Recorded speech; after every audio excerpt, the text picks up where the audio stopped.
والإسلام ديني ومحمدا رسول الله ويقيني أدنو إليه ساجدا بجبيني اقبل صلاتي وللصلاة. الحمد لله نحمده ونستعينه ونستغفره ونؤمن به ونتوكل عليه ونعوذ بالله من شرور أنفسنا ومن سيئات أعمالنا من يهده الله فلا مضل له ومن يضلل فلا هادي له ونشهد أن لا إله إلا الله وحده لا شريك له ونشهد أن سيدنا وسندنا ومولانا محمدا عبده ورسوله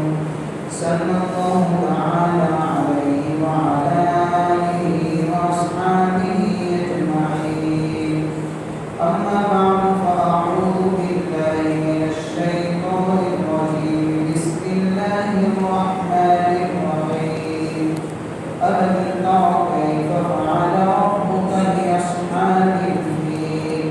ألم يجعل كيدهم في تضليل وأرسل عليهم طيرا أبابيل ترميهم بحجارة من سجيل وجعلهم كعصف مأكول. صدق الله مولانا العظيم.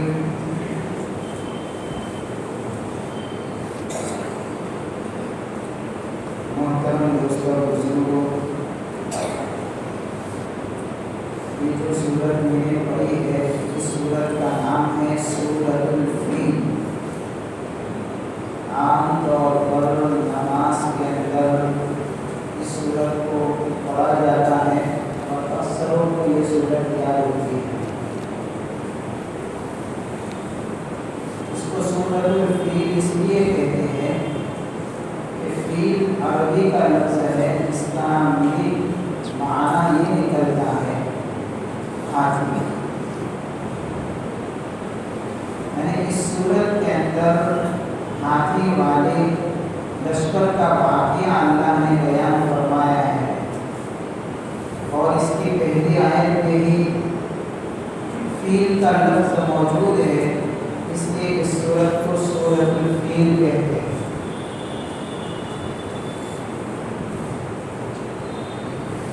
یہ جو ہاتھی والے لشکر کا جو واقعہ ہے وہ پیش اس وقت آیا جس سال حضور پاک صلی اللہ علیہ وسلم کی ولادت کا سعادت ہوئی. آپ کی ولادت سن 570 عیسوی میں ہے.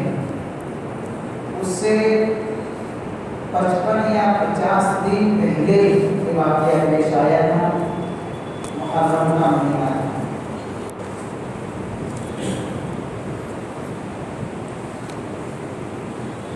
اور یہ واقعہ کچھ اس طریقے سے ہے کہ یمن کے اندر حمیہ قوم کی حکومت تھی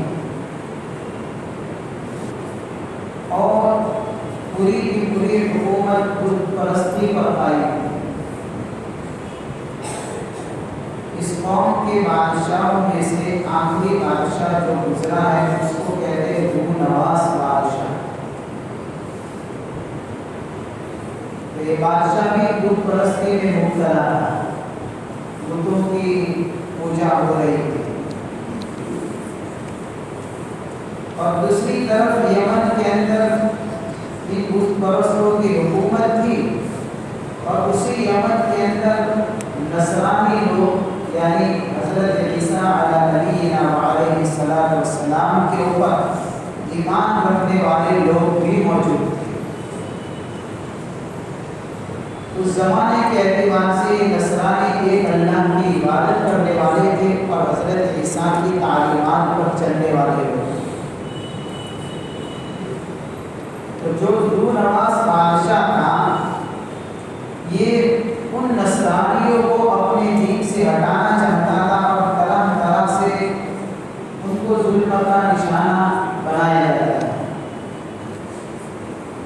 حتیٰ کہ یہاں تک ان پر ظلم کیا گیا کہ اس نے بہت بڑی کھائی کھدوائی، اس کو آگ سے بھر دیا۔ تقریباً 20,000 کے قریب اس زمانے کے نصرانیوں کو جو ایک اللہ کی عبادت کرنے والے تھے، ان کو اس کھائی میں ڈال کر جلا دیا۔ اس واقعے کو اللہ نے سورۃ البروج میں بیان فرمایا ہے، جن کو اصحاب الاخدود کہتے ہیں۔ تو جن لوگوں کو ذو نواس بادشاہ نے جلا دیا تھا، اس میں سے 2 آدمی کسی طرح سے بچ کر نکل گئے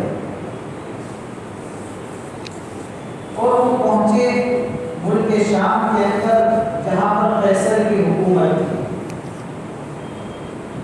وہاں جا کر انہوں نے، وہ بھی نصرانی حکومت تھی اور چونکہ یہ بھی نصرانی تھے،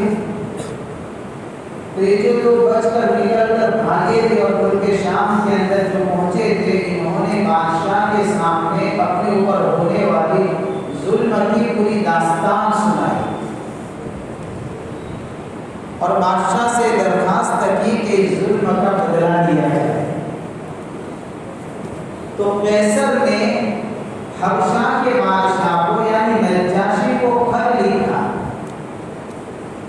اور اس خط کے اندر پورے واقعے کی کارگزاری لکھی جو یمن کے نصرانیوں کے ساتھ میں پیش آئی، پوری ظلم کی داستان لکھی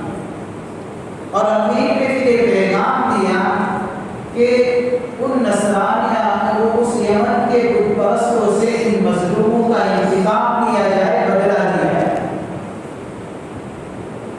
حبشہ کے بادشاہ نجاشی کو اس لیے قیصر نے خط لکھ کر یہ پیغام دیا کہ یمن اور حبشہ قریب قریب پڑتے تھے، لہٰذا وہاں سے یہ کام کرنا آسان ہے۔ تو حبشہ کے بادشاہ نے جب یہ پوری کارگزاری قیصر کی طرف سے آئی کہ خط کے اندر پورا پیغام پڑھا، نتیجے کے اندر اس نے اپنی فوج کو تیار کیا تاکہ یمن کے اوپر حملہ کرے اور بڑی طاقتور فوج تیار کر کے 2 کمانڈروں کی ماتحتی میں فوج کو بھیجا یمن پر حملہ کرنے کے لیے۔ یہ جو 2 کمانڈر تھے، ان میں سے ایک کا نام ابرہہ تھا اور ایک کا نام طلبات یا نیبال تھا۔ یہ ایسی طاقتور فوج تھی حبشہ کے بادشاہ کی کہ اس نے ایک دم سے اتنا خطرناک حملہ کیا یمن کے بادشاہ کے اوپر اور اس حکومت کے اوپر کہ اس حملے کے نتیجے میں یمن کو ان ظالموں سے اور بت پرستوں سے آزاد کروا دیا۔ اب چونکہ وہ حبشہ کے بادشاہ نے اس ملک کو آزاد کروایا، لہذا اس کی حکومت قائم ہوگی وہاں پر۔ لیکن پھر بعد میں مسئلہ ایسا پیش آیا کہ جو 2 کمانڈر آئے تھے فوج لے کر حملہ کرنے کے لیے، جس میں ابرہہ تھا ایک طلبات تھا، ان کی آپس میں لڑائی چلی حکومت کو لے کر۔ ابرہہ نے اپنے دوسرے کمانڈر کے اوپر حملہ کیا اور یہ ہار گیا، نتیجے میں ابرہہ غالب رہا۔ بادشاہ نے اس ابرہہ کو یمن کا گورنر بنا دیا۔ اس طریقے سے شاہ حبشہ کی حکومت وہاں پر قائم ہوئی۔ جب یہ ابرہہ بادشاہ بنا تو اس نے صنعاء کے اندر جو اس زمانے کا کیپٹل تھا، دار السلطنت کہا جاتا ہے، اس یعنی کہ شہر کے اندر ایک عالیشان گرجا گھر بنانے کا منصوبہ بنایا اور اس نے سوچا کہ میں ایسا کلیسا اور ایسا گرجا بناؤں گا کہ جو لوگ حج کرنے کے لیے بیت اللہ کی طرف جاتے ہیں، میں ایسے قیمتی مالیت کو لگا کر اس کو اس طریقے سے سجا کر بناؤں گا کہ حج کی طرف لوگوں کا جانا کم ہو جائے بیت اللہ کی طرف، اور اس کی جگہ کے اوپر وہ آئے گی اس گرجا میں عبادت کے لیے۔